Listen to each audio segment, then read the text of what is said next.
예루살렘에서 보낸 편지라는 제목으로 하나님 말씀 함께 나누겠습니다. 지금은 통신 수단이 발전해서 이제 서로 의사소통을 할 때 카톡이라든지 문자라든지 인터넷이다 이메일이라든지 이런 식으로 서로 소통을 하지만 예전에는 그런 게 없을 때는 서로의 소식을 전할 때 대부분 손편지를 썼었죠. 손편지. 편지를 통해서 마음과 생각을 전달했고, 아주 그 전에는 편지를 써도 사람이 직접 이게 갖다 주죠, 인편으로. 그 다음에는 이제 우체부가 생겨서 우체부를 통해서 우체부가 대신 편지를 전달해 준 방법을 썼죠.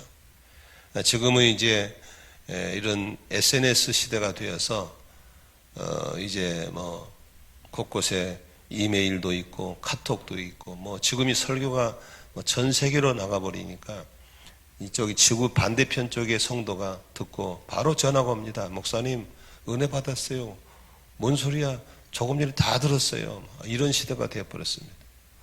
우리 딸이 특송을 했더니 휴스턴에 바로 연락이 왔습니다. 아이고 특송 잘 들었다고. 어떻게 들었냐니까 바로 이런 시대가 살고 있죠. 그러나 그 전에는 손편지 시대가 있었죠. 지금도 오늘 이번 연말에 보니까 우리 청년 한 사람이 저를 찾아왔어요. 잘 안 오는데 내 방에 들어왔어. 웬일이냐 그랬더니 목사님 손편지 써왔어요. 예쁘게 써서 갖고 왔어요. 너무 이뻐서 내가 안 버리고 갖고 있어요. 이렇게 손편지는 손편지대로의 또 매력이 있습니다. 저희 큰 누나는 제가 초등학교 2학년 때 시집 갔습니다. 20살 때 시집 갔어요. 21살 먹은 동창한테 갔어요. 연애한 게 아니에요. 중매인데도 이렇게 갔어요. 그런데 옆 동네로 시집을 갔기 때문에 누나 보면 늘 놀러 가면 누나를 만날 수 있었죠. 그런데 21살 먹은 우리 매형이 군대를 안 갔다 와가지고 세대 불러놓고 임신 상태에서 군회를 갔어요. 여러분 옛날에는 군대가 딱 36개월 했어요. 근무가. 그리고 1년에 딱 한 번 휴가 왔어요. 그러니까 새댁이 그 20살짜리 새댁이 엄청 시야에서 시집살이 하면서 힘들었죠. 배는 부르죠. 그러면 이제 제가 누나한테 놀러 가면 우리 누나가 부엌에서 밥하고 있다가 저를 불러요. 그러면서 살며시 꺼내 보내줘요.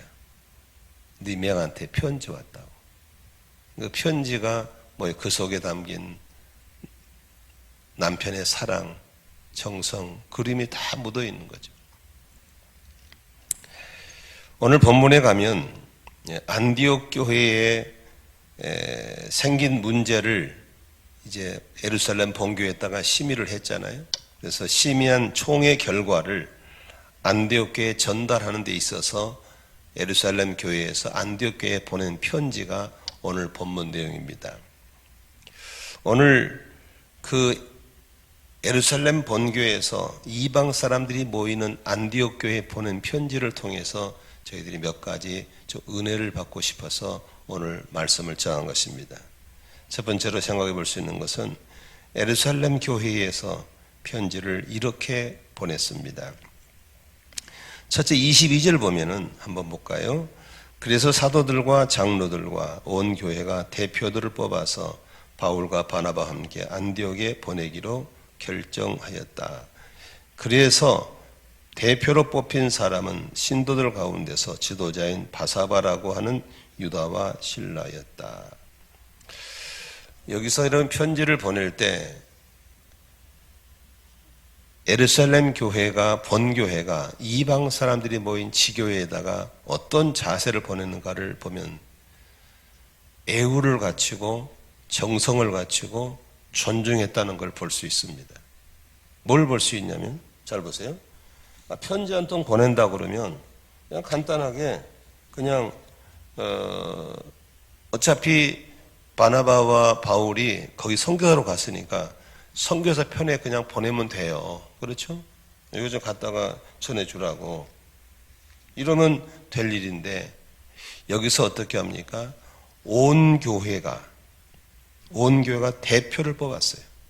그걸 편지를 전달할 사람을 뽑았다는 거죠. 다시 말하면 최고의 애우와 존중을 했다는 것을 볼 수 있습니다. 온 교회가 대표를 뽑았다. 그래서 대표로 뽑힌 사람이 누굽니까? 신도들 가운데서 지도자를 뽑았다는 겁니다. 그냥 아랫사람 보내는 게 아니고 지도자를 뽑았다. 온 교회가 뽑았다. 라고 하는 것은 뭘 말하는 겁니까? 상대를 존중하는 최고의 정성을 담은 편지라고 하는 겁니다. 편지에는 내용만 들은 게 아니고 마음도 들어야 되고 정성도 들어야 될 줄로 믿습니다. 여러분, 우리가 식사할 때 옆에 사람한테 냅킨 하나 줄 때도 그냥 쭉 뽑아주는 것하고 상대방이 쓰기 좋게 접어주는 것은 다른 겁니다.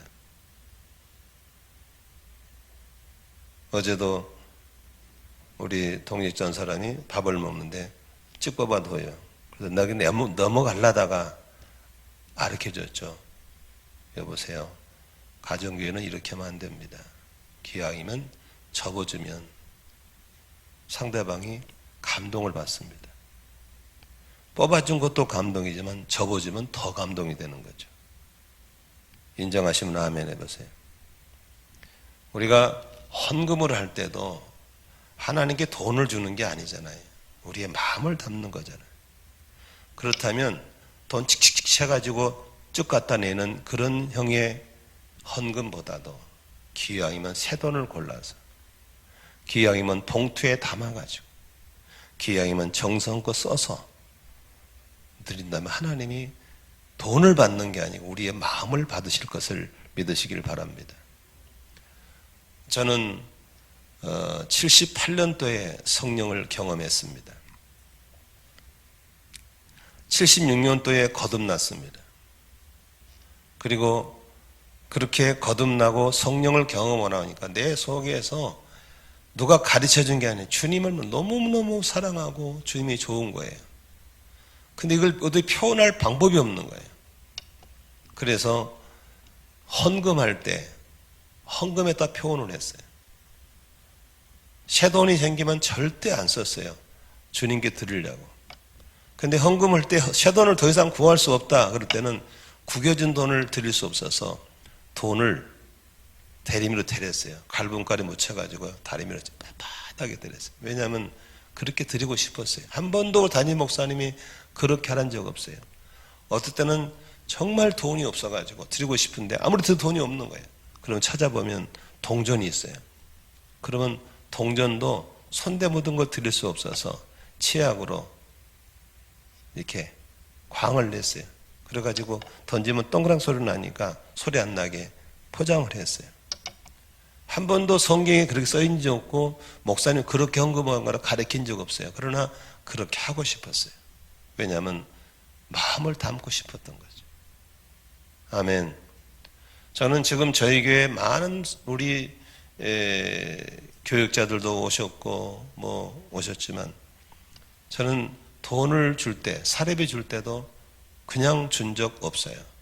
많이 거기에 마음을 담아 손편지를 쓴다든지 해서 들었고, 우리 김성훈 목사님 계십니다만은 지금은 이제 국가에서 이렇게 관리를 하니까 어쩔 수 없이 온라인으로 이렇게 사례비를 넣어드리지만 그 전까지는 제가 사례비를 가져오면 재정부가 주면은 제가 직접 손편지를 썼어요.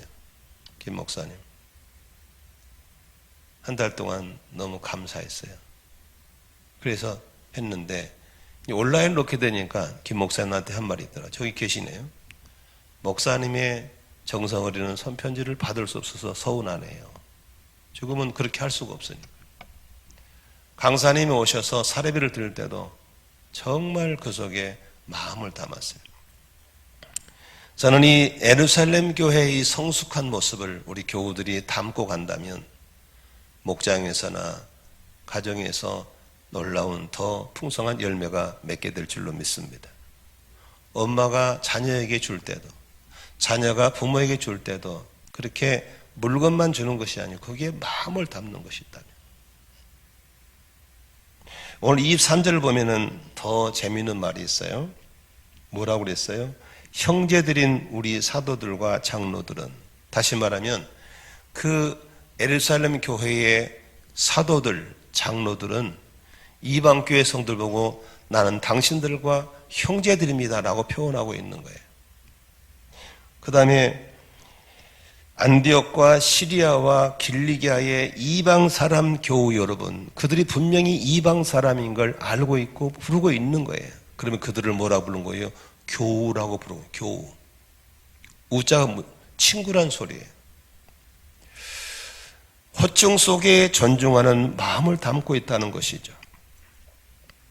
마태복음 12장 50절에 보면은 하늘에 계신 내 아버지의 뜻을 따라 사는 사람이 곧 내 형제요 자매요 어머니다라고 했습니다. 잠시 좀 호칭에 대해서 얘기를 하고 싶습니다. 언제부턴가 한국교회가 타락을 하면서 이 호칭 때문에 문제가 생겼습니다. 집사라고 하는 것은 교회에 일하는 사람이 집사입니다. 근데 교회 일 하지 않는데 집사라고 그럽니다. 그건 짝퉁입니다. 권사라고 하는 것은 성도들을 권면하고 다니는 사람이 권사입니다. 근데 성도 권면 한 번도 안 한 사람이 권사입니다. 다시 말하면 이제 이 호칭이 한국교회를 타락시키는 도구가 되어버렸습니다. 성경에서 그리스도 안에 구원받은 형제요 자매라는 좋은 호칭, 너무 좋은 호칭인데 형제라고 그러면 낮춰 부른다고 기분 나빠하고 집사라 그러면 높이 부른다고 좋아하고 이런 타락이 어디 있습니까?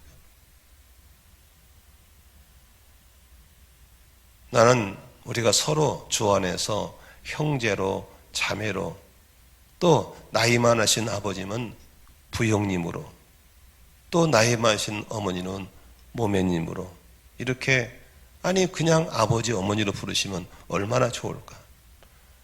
여러분 사우나 가세요. 집사님 해보세요. 다 쳐다봐요. 다 집사들이에요. 다 집사들. 아니 교회 빗자루 들고 마당 한 번도 안 쓴 사람이 집사들이에요. 집사가 돼야 구원받은 줄 알아요. 우리가 그래서 저는 될 수 있는 대로 예를 들면 이제 배종옥 권사님이다. 나는 배종옥 권사란 말 안 쓰고 싶어요. 웬만하면 배종옥 목자라고 싶어요. 목자처럼 좋은 게 어디 있습니까? 영혼을 구원하고 제자를 만드는 평신도 목자로서 얼마나 아름답고 존귀한 이름입니까? 특한 우리 사모, 홍사모가 제일 문제입니다. 권사님. 이 사람은 어디서 권사라고 그래? 목자에 가서는 목자라고 불러. 어머나. 벌금 10,000원. 우리가 이 호칭에 대해서 이제 성경적인 호칭으로 돌아가야 될 때가 된 줄로 믿습니다. 아멘.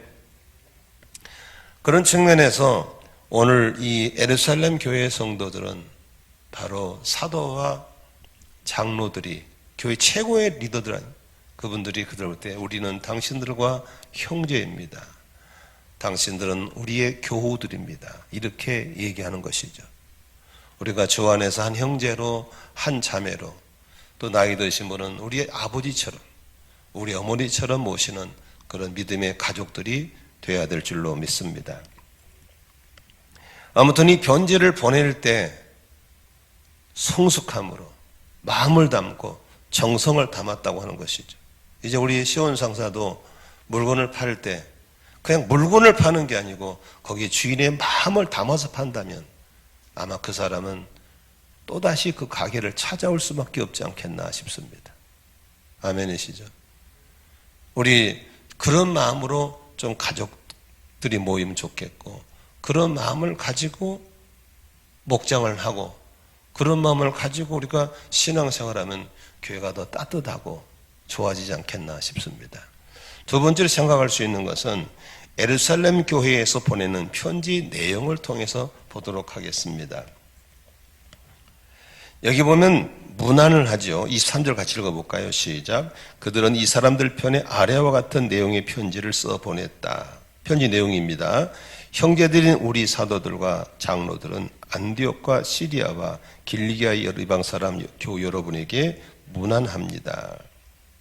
여기서 보면은 모 교회에서 지교회를 향한 문안을 하고 있습니다.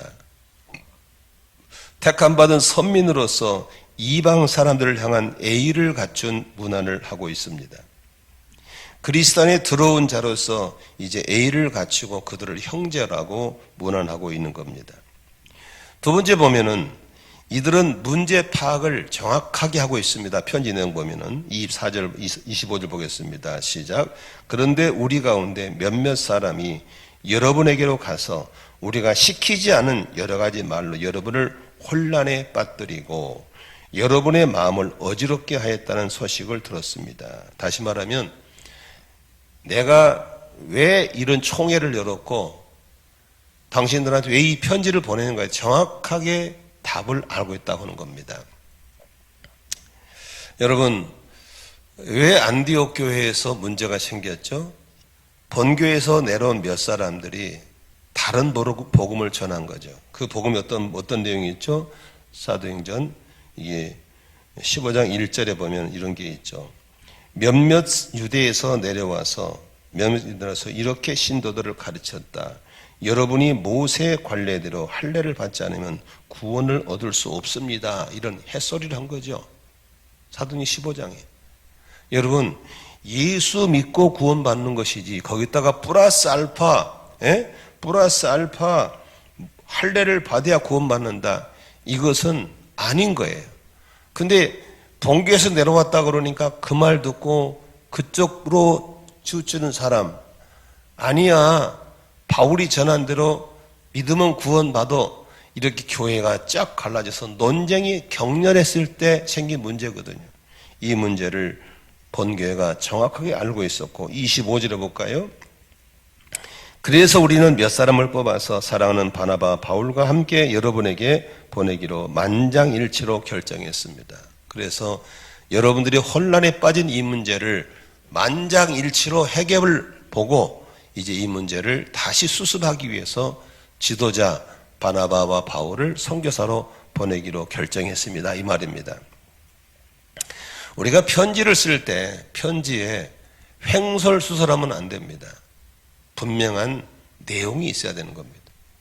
여러분, 설교도 마찬가지입니다. 설교를도 횡설수설하는 설교는 안 되는 겁니다. 그 속에 저분이 하나님의 메신저로서 뭘 전하려는가에 대한 분명한 것이 들어있어야 좋은 설교가 되는 거죠. 여러분도 설교를 들으실 때 이렇게 들락날락거리고 뭐 문자 보고 옆 사람과 장난하고 다 놓치고 깜빡 졸고 그러다가 들었는데 엉뚱한 거 들었어, 또 목에 딱 걸렸어, 시험 들었어, 이런 식으로 살면 평생 신앙은 수준이 낮습니다. 반드시 설교에 집중하셔서 저 설교자께서 하나님의 마음 중에 뭘 전하려는가에 대한 핵심을 두고 가야 될 줄로 믿습니다. 그게 굉장히 중요해요. 그러면 그 중요한 시간에 우리가 집중하지 않으면 안 되는 겁니다. 지각한다, 그건 100% 설교 못 들을 사람입니다. 그래서 최소한 준비를 하고 오셔야 돼요. 핸드폰은 진동도 안 됩니다. 무음 처리해 놔야 됩니다. 아예 접근을 못 하도록. 그리고 미리서 오셔야 됩니다. 그래서 마음의 준비를 하셔야 되는 겁니다. 아멘. 분위기를 파악해야 돼요. 늦게 오면 분위기 파악하다 보면 지나가 버렸어요. 그래서 대부분 설교를 제대로 못 듣고 한쪽 규태기만 먹고 뭐 이렇게 잘 못 들어요. 뭔 말인지 모르고 가. 그러놓고 교회 생활을 또 오래 해가지고 다 종교인이 돼가 종교형에 사로잡혀 있어요. 너무 안타깝죠. 근데 이제 내가 목장에 나가보면은 이 목원들 중에서 말씀을 정말 잘 뽑아드는 분들이 있어요. 아, 감동될 정도로. 사실 그런 분들 때문에 힘을 내 설교 준비하는 거예요. 횡설수설한 사람들한테는 너는 어차피 그렇게 될 사람이니까 그냥 대충 하고 보내버리면 끝나는 거예요. 안 되는 거죠. 오늘 이 예루살렘 교회에서 보낸 편지의 내용에는 핵심을 정확히 알고 있는 거예요. 이런 문제로 네가 시끄러웠지 않냐. 그리고 이런 문제를 해결하고 만장일치로 결정을 보고 이제 선교사를 파송한다라고 하는 겁니다.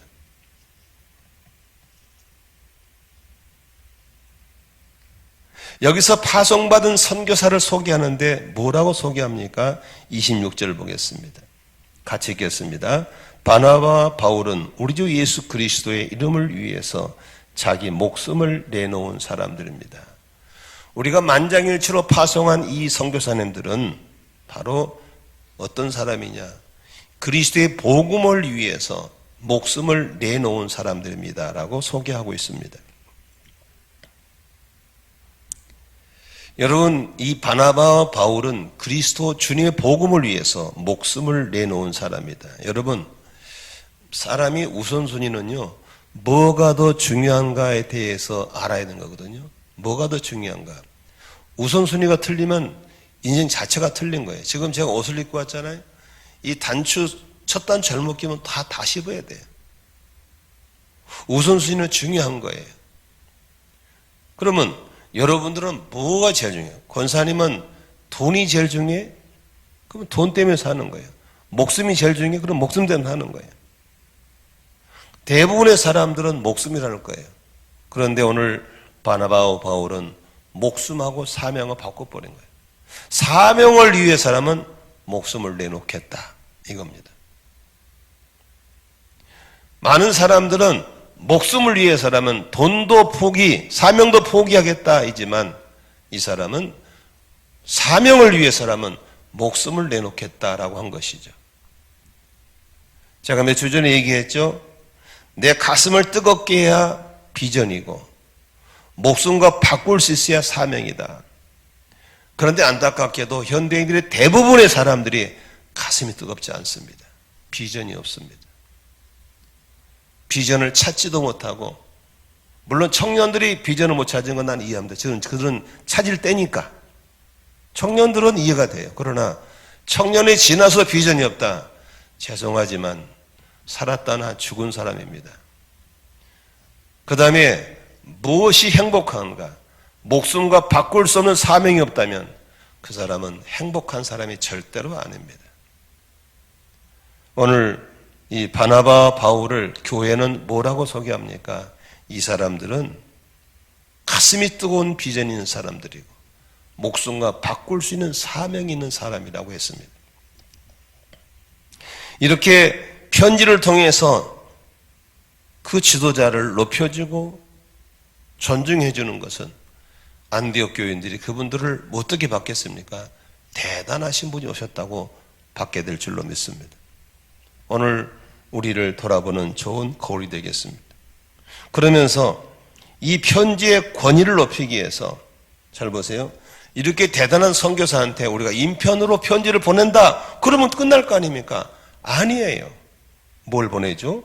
여기 27절 보십시오. 또 우리가 유다와 실라를 보내니 그들이 이 일을 직접 말로 전할 것입니다. 그 편지를 가지고 가는 지도자를 유다와 실라를 뽑고 그냥 편지만 던져주는 게 아니고 편지를 공동체 앞에 직접 읽을 수 있도록 해준다는 겁니다. 그런데 잘 보세요. 이러한 결정, 이러한 성숙함이 어디서 나왔는가? 참 우리가 못한 것들을 하니까 신기하죠? 재미있는 걸 발견할 수 있어요. 28절 보면 여러분이 꼭 언더라인할 부분이 있어요. 손이 시르더라도 한번 언더라인 하고 넘어가세요. 자, 한번 28절 읽겠습니다. 시작. 성령과 우리는 꼭 필요한 다음 몇 가지밖에는 더 이상 아무 무거운 짐도 여러분에게 지우지 않기로 하였습니다. 제 설교를 들을 때는 항상 볼펜이 있으면 좋습니다. 머리가 아무리 똑똑해도 돌아가면 다 잊어버립니다. 근데 적어놓으면 안 있습니다. 따라서 적자 생존. 적으면 남는 겁니다. 그런데 여기 제가 주목하고 싶은 단어는 28절에 성령과 우리는입니다. 성령과 우리는. 여러분이 편지 내용에 이렇게 썼다고 하는 건 대단한 겁니다. 성령과 얼마나 친밀한 동역을 하고 있는 교회인가를 금방 알 수 있습니다. 성령과 우리는. 교회를 처음 시작하신 게 사람이 아닙니다. 성령님이십니다. 오순절날 성령이 임하니까 성령 받은 사람들이 이렇게 모이기 시작했고 그냥 누가 모자 성령께서 이렇게 끌어오는 겁니다.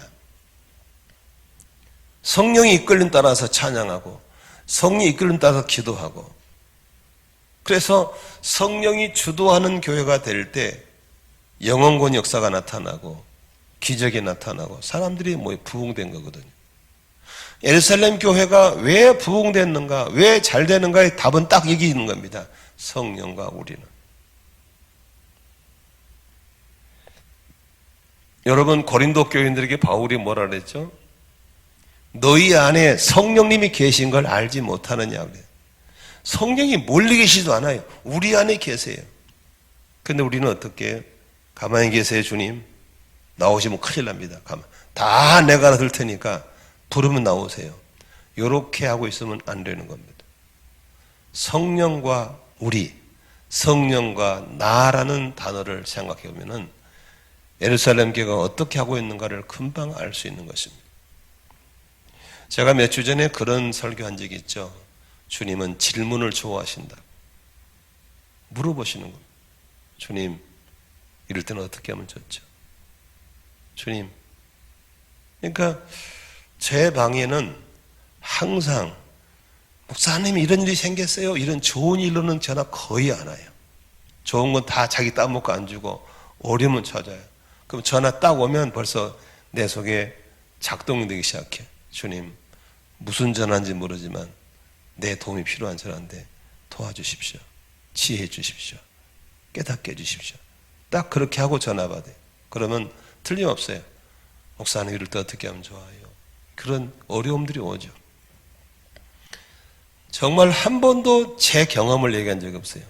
그분이 주신 지혜, 깨달음, 환상, 비전, 애연, 그렇게 가는 거예요. 오늘 이 예루살렘 교회가 쓴 편지 내용 속에 이렇게 문제를 정확히 파악하고 있고 확실한 답을 주고 있고 그 답을 풀어갈 사람을 보낼 때도 이런 사람을 보내고 그리고 이러한 결정이 어떻게 된 거냐? 바로 성령과 우리가 했다라고 하는 겁니다. 믿으시면 아멘 하십시다. 이런 것들이 우리에게 주어진 아름다운 열매가 됐으면 좋겠다는 생각이 듭니다. 그런데 더 재미있는 것은 여기 28절에 뭐라고 그랬어요? 몇 가지밖에는 더 이상 무거운 아무 짐도 여러분 지우지 않기로 했다. 교회 다니면 자꾸 뭘 짐을 지게 해가지고 나중에는 막 길길할 만큼 무거워서 버겁게 하는 것은 잘못된 교회입니다. 짐이 가벼워야 됩니다. 복음은 단순 명료하는 것입니다. 내가 행복하자면 누구를 행복하게 할 수 있습니까? 그러므로 오늘 이 예루살렘 교회가 안디옥 교회에 보낸 편지 내용 속에서 우리가 신앙생활의 중요한 키워드를 찾아갈 수 있기를 바랍니다. 믿으시면 아멘 하십시다.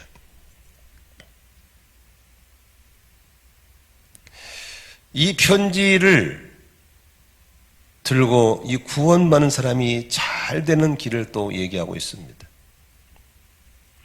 오늘 29절 같이 볼까요? 시작.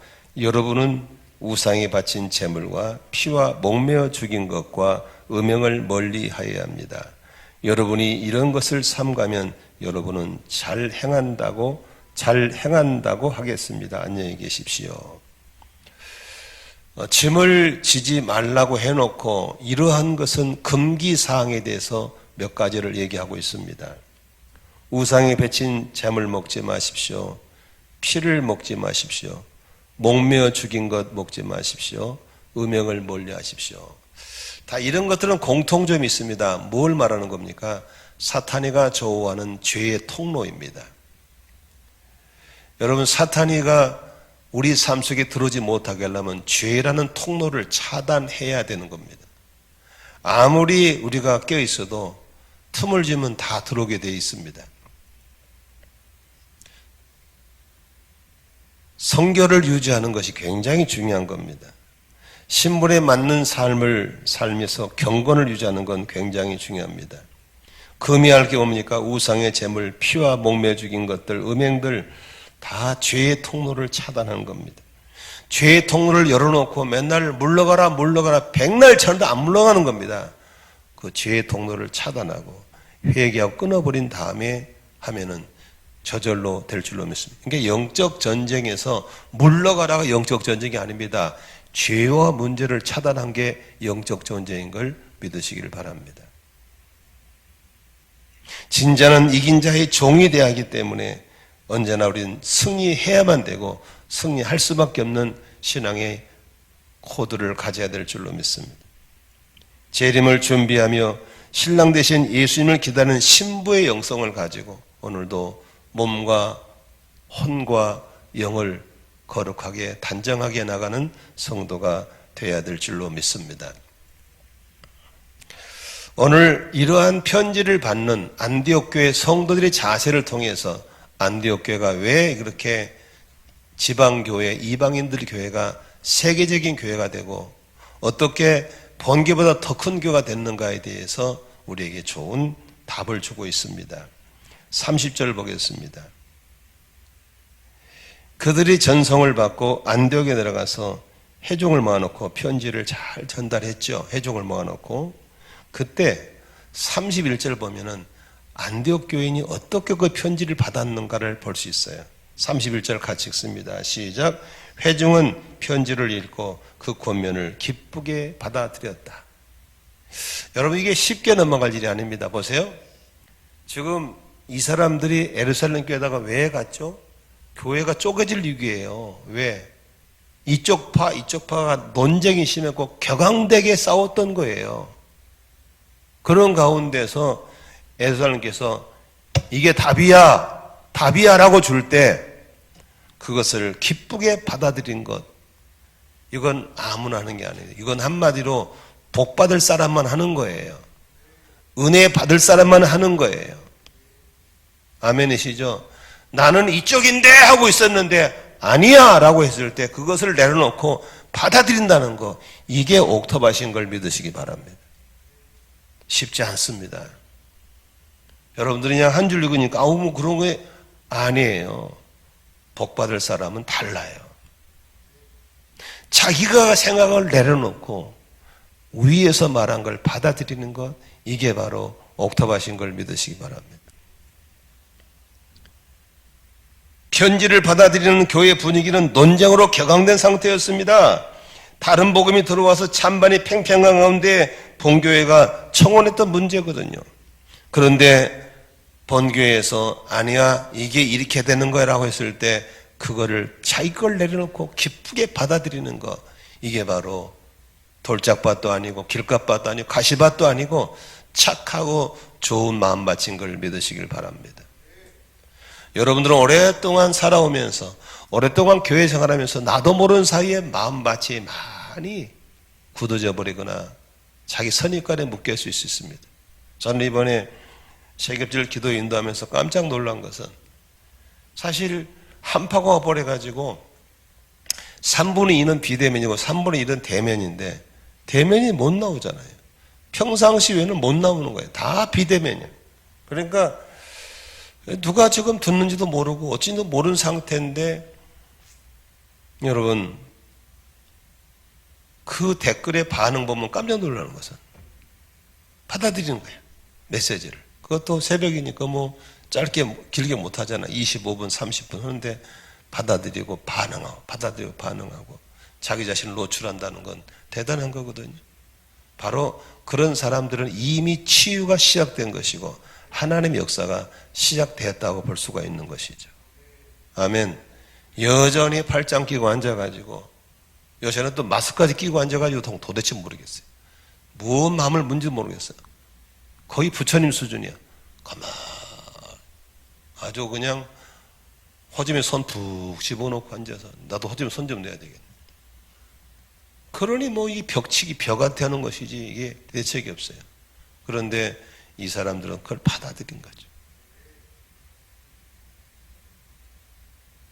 나는 우리들의 마음밭이 이렇게 착하고 좋은 마음밭이 되어서 어른이 그렇다면 그런 줄 알고 하지 말라면 하지 않고 하라면 하는 그런 착하고 좋은 어린아이 심령을 가질 때 하나님께서 계속해서 역사하시고 쓰실 걸 믿으시면 아멘 하십시다. 여러분 가정교회라고 하는 게 뭐냐면 성경도 해보자고 하는 거거든요. 성경이 그렇다면 그런 줄 알고 아니면 아닌 줄 알고 이게 우리 가정교회 정신인 걸 믿으시기 바랍니다. 뭐 옛날에는 어떻고 뭐 신학은 어떻고 우리는 그런 거 쓰지 않습니다. 그냥 성경에서 그렇다면 그런 줄 알고 아니면 아닌 줄 알고. 아멘. 아까 거친 문제도 마찬가지입니다. 성경에서 집사, 권사 강조한 적 없습니다. 형제 자매입니다. 아멘. 형제 자매. 저도 천국 가면 하나님께서 김영길 목사 부르지 않습니다. 저보고 김영길 형제라고 그럴 겁니다. 외국 사람은 저보고 브라더 김이라고 그러지 패스터 김이라고 안 부릅니다. 그럼 제가 기분 나쁘게 나를 뭘로 봐? 저는 이런 적 없습니다. 내가 형제니까. 미국에서 김원기 목사님이 재미있는 얘기 하더라고요. 교회에 부흥회 가가지고 찬양을 참 열심히 잘하고 예배드리길래 아우 자매님 참 잘하시네 했더니 그 다음 주에 안 나와버리더래. 집사를 기분 나쁘게 자매라 불렀다고. 얼마나 봉청한 겁니까? 아니 자매를 자매라 불렀는데 교회를 안 나와 시험 들어가지고. 내가 박수기 자매라면 기분 나쁘게 다음 주에 안 나와버려? 나를 뭘로 보고? 호칭이 나를 들으는 게 아닙니다. 자매는 자매잖아요. 아멘. 여러분 이렇게 우리가 잘못 배워가지고 은혜를 놓친 게 너무나 많은 거죠. 이분들을 왜 안디옥 교회가 복을 받는가? 왜 예루살렘 교회가 잘 됐는가? 성령과 우리는. 그리고 그 결정 앞에 기쁘게 받아들이는 것. 아멘이시죠? 말씀을 정리하고 마치겠습니다. 저는 어제 이 본문을 계속 묵상하며 산중간다 묵상하면서 편지 손편지가 좀 있었으면 좋겠어요. 한번 저 뒤에 우리 집사님들도 좀 남편들한테 한번 써보는 게 편지. 자기 남편한테. 그러면 카톡 문자보다는 훨씬 더 정성이 들어가서 감동을 받게 될 줄로 믿습니다. 지금은 이제 시집가서 딴 데 간 사람인데요. 저를 항상 영적인 아버지라고 부른 자매가 있었어요. 그 친구는 참 재미있는 친구예요. 자기 부모가 있는데 꼭 나를 영적인 아버지라고 불렀어요. 근데 봉급을 타면 매달은 아니고 1년에 한두 번씩 저한테 용돈을 가져왔어요. 근데 용돈을 줄 때 꼭 손편지를 썼어요. 그래서 거기다가 뭐 때로는 10만 원 담고 때로는 20만 원 담고 해가지고 가져와요. 그러면서 저한테 은혜 받은 거 감사하고 뭐 그래서 꼭 영적인 딸 누구누구 우리 보내요. 근데 그 돈도 돈이지만 그 편지가 참 제 마음을 감동 주고 그래서 상당히 오랜 세월이 지났지만 지금도 그 봉투를 갖고 있어요. 왜? 그 아이의 마음이 느껴지는 거예요. 나를 아비. 그래서 막 교회가 시끄럽고 막 저를 나쁜 놈 죽이려 막 해도 그 자매는 가만히 저를 바라본 눈이 안 변했어요. 저를 격려해주고 목사님 제가 옆에 있을게요. 너무 고마운 딸이죠. 시집가 잘 살아요. 여러분 오늘 손편지 한번 써보면 좋겠어요. 아멘. 서로. 그리고 편지 속에 예루살렘이 정확하게 핵심도 들어있는 행수수의 핵심도 들어있고 사람을 높여주고 존중해주고 격려해주고 또 그것을 그렇게 고게 받는 안디옥 교회 이런 아름다운 따뜻한 소식들이 오고 가는 한 주가 됐으면 좋겠고 금년에 그렇게 되면 더 따뜻한 가정이 되고 그렇게 또 목장이 될 줄로 믿습니다. 아멘. 우리 기도하고 마치겠습니다.